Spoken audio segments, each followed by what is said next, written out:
At the entrance to a shaft in Virginia City, Nevada, a miner examines a vein, perhaps of the silver that fabled Comstock lode.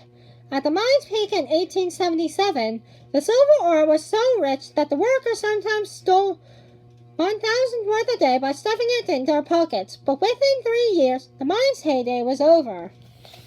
Here's the miner.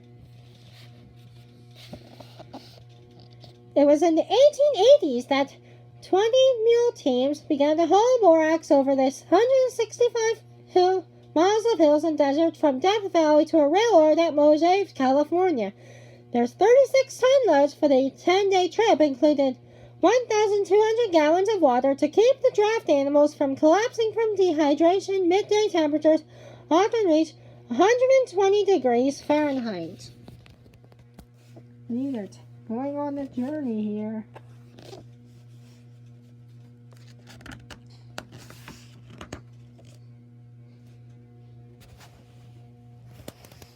A track-laying crew for the Central Pacific Railroad above speeds its work. The Central and Union Pacific crews had their historic meeting of Promontory Summit, Utah, right, where the Transcontinental Railway was completed on May 10, 1869. Though the event was hailed as a key step in the subjugation of the wilderness, the Sagebrush Country has never surrendered.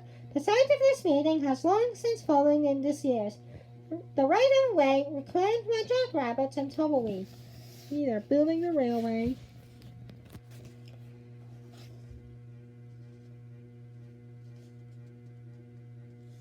There's Promontory. They're meeting at Promontory Summit.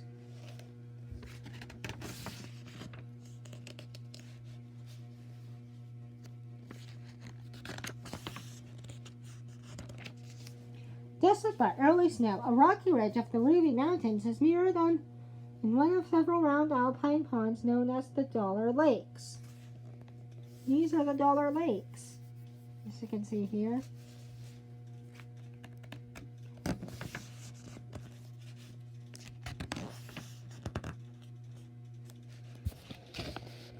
A 25-foot wide pool glistens brightly in the meadow high in the Ruby Mountains. The pool, like the larger Dollar Lakes nearby, lies in a hollow gouged out by a glacier 15,000 years ago.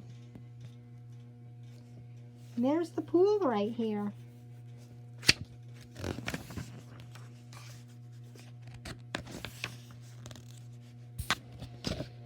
A bristlecone pine twisted by nearly 2,000 years of buffeting by winds, snow, and ice stands defiantly atop a crumbling rocky slope on a Nevada mountain. Perfectly adapted to the severe climate at such altitudes, bristlecone pines are the oldest living things on Earth. Trunk borings have shown some specimens to be 4,000 years old, and the climatologic history of the region is written in their growth rings. Dry years produce narrow rings, and wet years leave wide ones. And that looks like the tree I colored in my sandbox coloring game yesterday.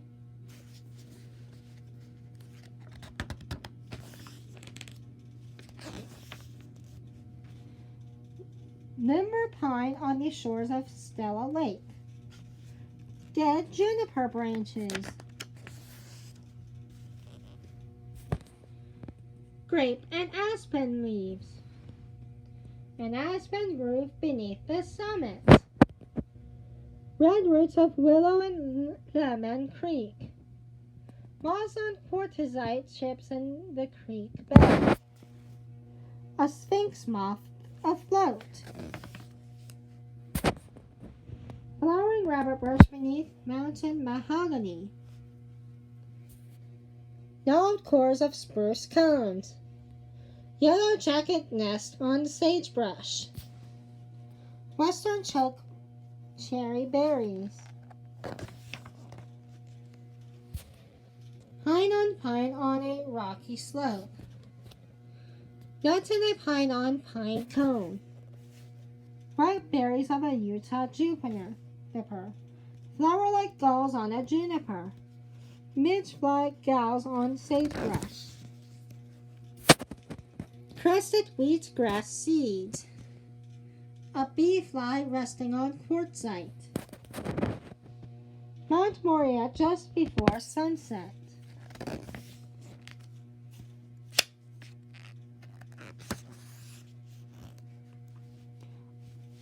A black rock desert pool is colored by algae, nourished by water from a hot spring. Water temperature ranges from 165 degrees to 191 degrees Fahrenheit. And this is the desert pool we're talking about here.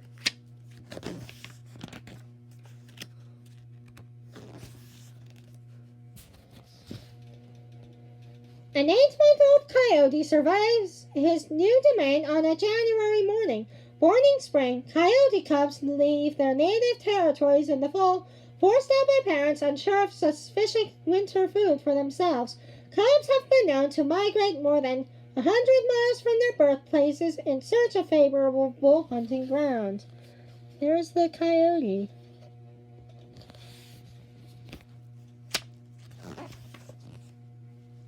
Hummocks of dried mud in Nevada's Black Rock Desert pick up the reflected glow of sunset from cirrus clouds overhead.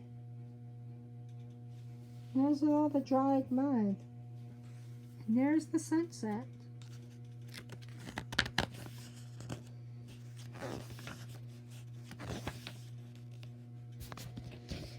The blue water of